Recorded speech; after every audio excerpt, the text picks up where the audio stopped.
آج پشاور کے اس نوجوان سے آپ کی ملاقات کروا رہے ہیں جس کی فیملی کچے مکان میں رہتی تھی اور لوگ ان کی مدد کرتے تھے۔ آج وہ اپنے پیروں پر کھڑا ہو کر لوگوں کی مدد کر رہا ہے اور پورے پاکستان میں اپنے کام کی وجہ سے مثال بن گیا ہے۔ اردو پوائنٹ کی ویڈیوز دیکھنے کے لیے ہمارا چینل سبسکرائب کیجیے اور بیل کے آئیکن پر کلک کیجیے تاکہ آپ ہماری تمام آنے والی ویڈیوز سے باخبر رہ سکیں۔ السلام علیکم ناظرین، میں ہوں امجد علی خان اور آپ دیکھ رہے ہیں اردو پوائنٹ۔ آج میں آپ کو ملوانے جا رہا ہوں ایک ایسے عظیم پاکستانی نوجوان سے جنہوں نے بچپن جو ہے بڑی نامساعد حالات میں گزارا، اس کے بعد وہ آگے بڑھتے رہے، ان کے پاس ایک ویژن تھا اور ویژن کو لے کے چلے اور اس کے بعد انہوں نے چھوٹے موٹے فلاحی کام شروع کیے۔ اس کے بعد جب 2017 میں انہوں نے اپنا ایک فاؤنڈیشن ترس فاؤنڈیشن کے نام سے انہوں نے رجسٹر کروایا اور ساتھ یہ سفر ان کا جو ہے 2013-14 سے سٹارٹ ہوا اور 2020-21 میں ان کو صدارتی ایوارڈ جو ان کو ملا ہے۔ تو اس حوالے سے ہمارے ساتھ موجود ہیں نوجوان، ہمارے ساتھ ہیں عبدالماجد قریشی صاحب۔ آئے ان سے بات کرتے ہیں، ان سے پوچھتے ہیں کہ ان کے بچپن کا جو حالات ہیں کس طرح گزرا، ساتھ جو ان کے آئیڈیا کیسے آیا، کہاں سے ان کو لوگ ہیلپ کرتے ہیں اور اب یہ کیا کرتے ہیں، کتنے لوگوں کو سپورٹ کرتے ہیں، کتنے لوگوں کی کفالت کرتے ہیں۔ تو بات کرتے ہیں عبدالماجد قریشی سے کہ وہ کیا کہتے ہیں اس حوالے سے۔ میرا بچپن جو ہے جب میں چھوٹا تھا، 6 سال کا تھا، میرے والد صاحب فوت ہوئے تھے اور 13 سال کا تھا، والدہ محترمہ فوت ہوئی تھی۔ ایک کچا سا مکان تھا اور غریبی تھی ہماری، تنگ دستی تھی، والدین کا سایہ نہیں تھا سر پر۔ لوگ آ کر ہماری ہیلپ کرتے تھے کپڑوں کی شکل میں، پیسوں کی شکل میں، خوراک کی شکل میں، راشن کی شکل میں۔ تو بچپن کی زندگی ہماری بہت قسم پرسی والی زندگی گزری ہے۔ تعلیم میں نے الحمدللہ 2010 میں مکمل کی، پشاور یونیورسٹی سے کمپیوٹر سائنس ڈپارٹمنٹ سے میں نے ماسٹرز کی ڈگری حاصل کی۔ اس سے پہلے میں نے 2004 سے پروفیشنل لائف میں قدم رکھا تھا، ایک انجینئرنگ کمپنی میں ایز اے کمپیوٹر آپریٹر میری جاب لگی تھی اور 2010 میں تعلیم مکمل کرنے کے بعد 2013-2014 میں فلاحی کام جو میں 2010 میں ایک ٹیچر کی ایک لیکچر سے انسپائر ہوا تھا، تو وہاں سے فلاحی کام شروع کیے تھے۔ ان کے لیکچر سے متاثر ہونے کے بعد جتنے بھی فلاحی کام میں نے چھوٹے موٹے شروع کیے تھے وہ فیس بک پر ڈالنے شروع کی، جس سے اس سفر کا آغاز ہوا۔ نہ صرف لوگوں نے اس کام کو اپریشیٹ کیا بلکہ ہمارے دیکھتے ہی دیکھتے اور اداروں والوں نے اور مختلف شہروں کے جو باشندے ہیں، جو شہری ہیں، جو خصوصاً نوجوان نسل، انہوں نے ہمارے اس کار خیر میں اپنی کنٹریبیوشن ڈالنی شروع کی۔ کسی نے فزیکل کنٹریبیوشن اور کچھ دوستوں نے، رشتہ داروں نے اور سوسائٹی کے دیگر ممبرز نے فائنینشیل کنٹریبیوشن ڈالنی شروع کر دی۔ تو ہم نے پھر راشن کی شکل میں مستحق فیملیز تک ماہانہ راشن کی شکل میں ہیلپ شروع کر دی، اور زیادہ پیسے آتے گئے۔ ہم نے یتیم بچیوں کی شادیوں کے سلسلے میں ہیلپ شروع کر دی، اور زیادہ پیسے بڑھ گئے دوستوں کی طرف سے، مختلف ممالک کی طرف سے انڈیویجول انفرادی طور پر لوگ اپنے چیریٹی کی شکل میں، صدقات، زکوٰۃ، خیرات کی شکل میں لوگ کنٹریبیوشن ہمارے اس کار خیر میں ڈالتے گئے، ہمارے مشن کے اس حصہ بنتے گئے۔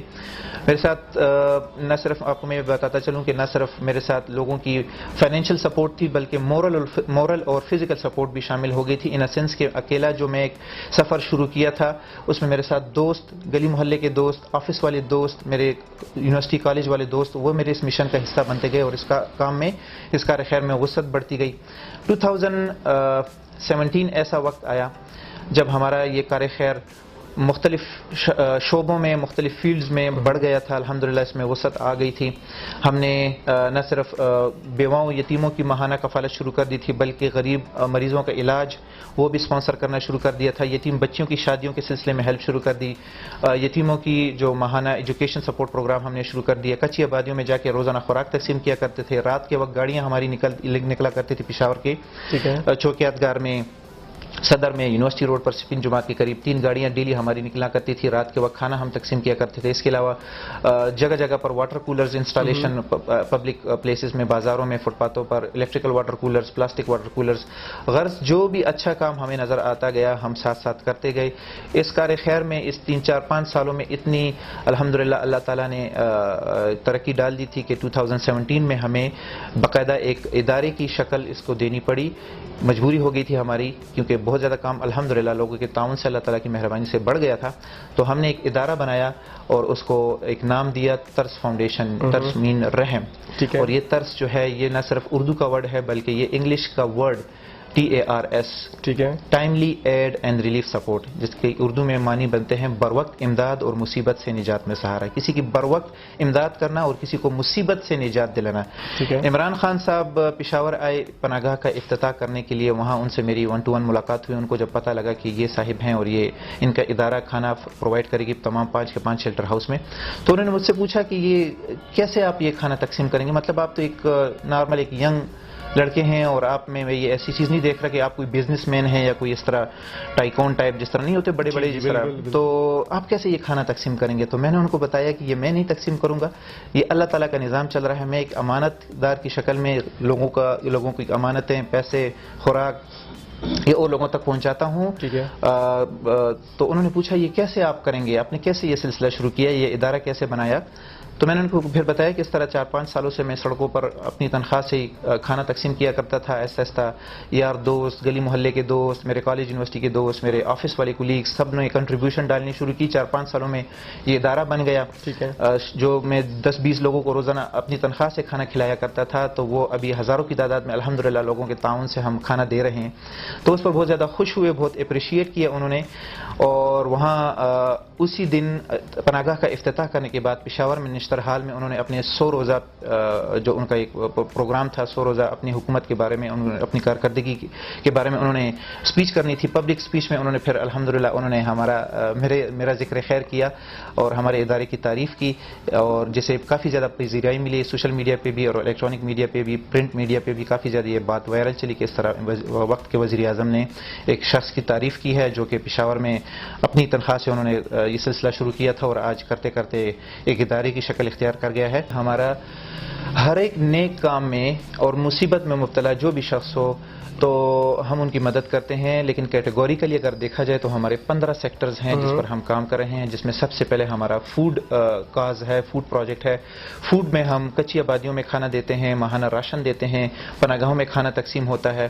اور آج کل چونکہ رمضان ہے تو افطار 3 جگہوں پہ ہمارے افطار دسترخوان کے پروگرام ہو رہے ہیں. رمضان میں ہم نے راشن پیکیجز 7 اضلاع میں تقسیم کیے. کورونا لاک ڈاؤن کے دوران ہم نے تقریباً 4,500 خاندانوں میں راشن تقسیم کیا تھا. تو فوڈ کے علاوہ پھر ہمارا ماہانہ بیواؤں یتیم فیملیز کی ماہانہ کفالت ہم کرتے ہیں، جس کے تحت ہم فی فیملی 10,000 روپے اور ایک راشن پیکیج، ماہانہ راشن پیکیج، وہ ہم یتیم فیملی کو جو مستحق فیملی ہو وہ ان کو دیتے ہیں. اس کے علاوہ ماہانہ پیشنٹ فیملی سپورٹ پروگرام ہے، جو پرماننٹ ایسے پیشنٹس ہوتے ہیں جن کا علاج پاسبل نہیں ہوتا، گھر کے وہ واحد کفیل ہوتے ہیں اور کمانے والا ان کا نہیں ہوتا، تو ایسی فیملیز کی بھی ہم ماہانہ کفالت کرتے ہیں. 15,000 سے 20,000 روپے ہم ان کا ماہانہ گھر کا خرچہ، جس میں ان کے گھر کا بجلی کا بل، گیس کا بل، گھر کا رینٹ اور گھر کے دیگر اخراجات سمیت بچوں کے اخراجات وہ بھی شامل ہو گئے. پھر اس کے علاوہ ہمارے ڈسیبلڈ پیپل سپورٹ پروگرام ہے، جس کے تحت ہم ڈسیبلڈ لوگوں کی ہیلپ کرتے ہیں. اگر وہ ڈسیبلڈ ایک ایسا بندہ ہے جو کہ گھر کا واحد کفیل ہے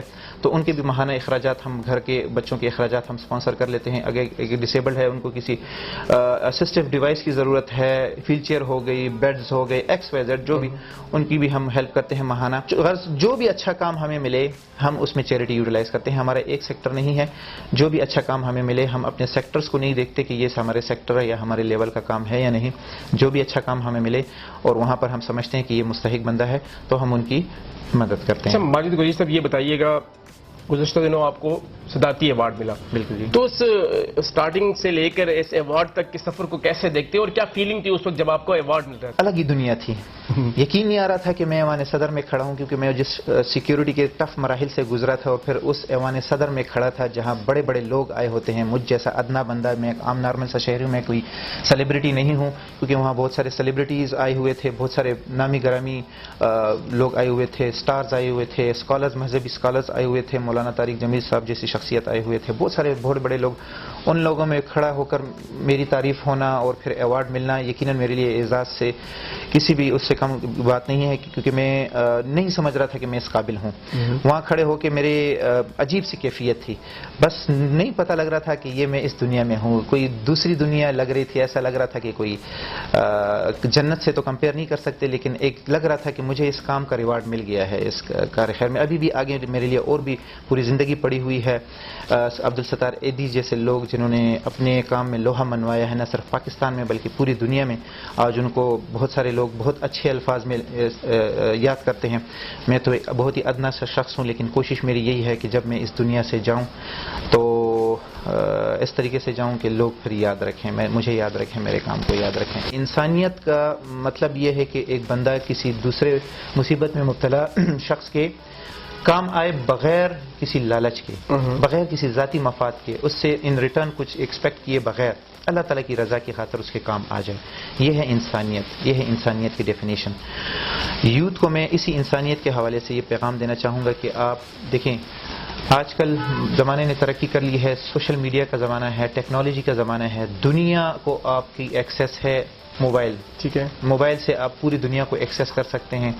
آپ دنیا کو پاکستان کا پازیٹیو رخ دکھائیں، نیگیٹیوٹی نہ پھیلائیں، سوشل میڈیا کا پازیٹیو استعمال کریں، نیگیٹیوٹی نہ پھیلائیں، دنیا کو دکھائیں کہ پاکستان ایک پیارا ملک ہے، پرامن لوگ ہیں اور محبت والے لوگ ہیں، مہمان نواز لوگ ہیں. ہم اپنا اچھا کلچر بتائیں، اپنا اچھا ماحول بتائیں، اچھا موسم بتائیں، اچھے لوگ بتائیں، اچھے کام دکھائیں. تو بس یہی میرا ایک آخری سوال ہے آپ سے، یہ بتائیے کہ رمضان کا مہینہ ہے اور یہ بتائیے کہ رمضان کے مہینے میں کتنے لوگوں کو افطاری کروا رہے ہیں اور کتنے عرصے سے کروا رہے ہیں، یہ بتا دیجیے گا. اچھا، اور کیا کچھ ہوتا ہے آپ کی افطاری میں یہ بتا دیجیے. جی، رمضان کا بابرکت مہینہ، بہت سارے عبادتیں سمیٹنے کا اور ثواب کمانے کا مہینہ ہے. رمضان کے مہینے میں ہم 3 جگہوں پر افطار دسترخوان لگا رہے ہیں. 2 پشاور میں ہیں، ایک چترال میں ہے. پشاور میں پھر ایک مین گلبہار روڈ پر لگا رہے ہیں، ایک خیبر ٹیچنگ ہاسپٹل میں مختلف وارڈز میں تقسیم ہوتے ہیں. ہماری ٹیم جا کر افطار باکسز مختلف وارڈز میں پیشنٹس میں اور ان کے ساتھ آئے ہوئے اٹینڈنٹس میں لنچ افطار باکسز تقسیم کرتے ہیں. چترال میں پھر ہو رہا ہے پبلک پلیس پر.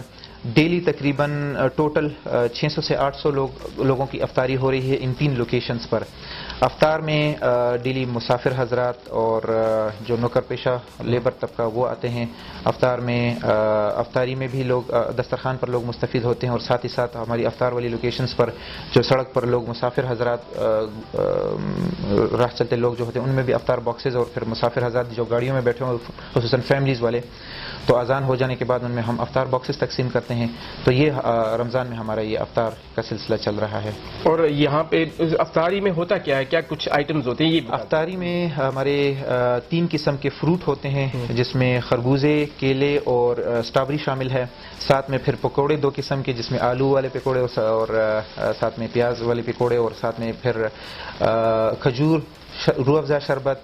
اور مین ڈش میں ہمارا 4 سدوال چاول شامل ہے جو کہ یہاں کی لذیذ ڈش ہے، لوگ اسے کافی زیادہ پسند کرتے ہیں. 4 سدوال موٹے چاول اس میں گوشت اور مکس ہوا ہوتا ہے، وہ لچھے دار چاول. میرا روزہ ہے اور میرے منہ میں پانی آ گیا ہے تو وہ بہت زیادہ پسند کیے جاتے ہیں. یہاں پہ ہم وہ سرو کرتے ہیں اور نہ صرف یہاں پر افطار دسترخوان میں لوگ مستفید ہوتے ہیں بلکہ بہت سارے بڑے بڑے لوگ آ کر ہاٹ پاٹس اپنے ساتھ لے آتے ہیں، اپنے ساتھ گھروں سے برتن لے آتے ہیں کہ بھائی ہمیں یہ چیز چاہیے، یہ ہمیں گھر کے لیے دے دیں. تو وہ الحمدللہ ہم سب افطار دسترخوان ہر خاص و عام کے لیے ہوتا ہے اور لوگ آ کے خوشی خوشی ہم دے دیتے ہیں 4 سدوال چاول. تو 4 سدوال چاول مین ڈش ہے، وہ اس میں شامل ہے اور باقی دیگر آئٹمز شامل ہیں. Thank you G.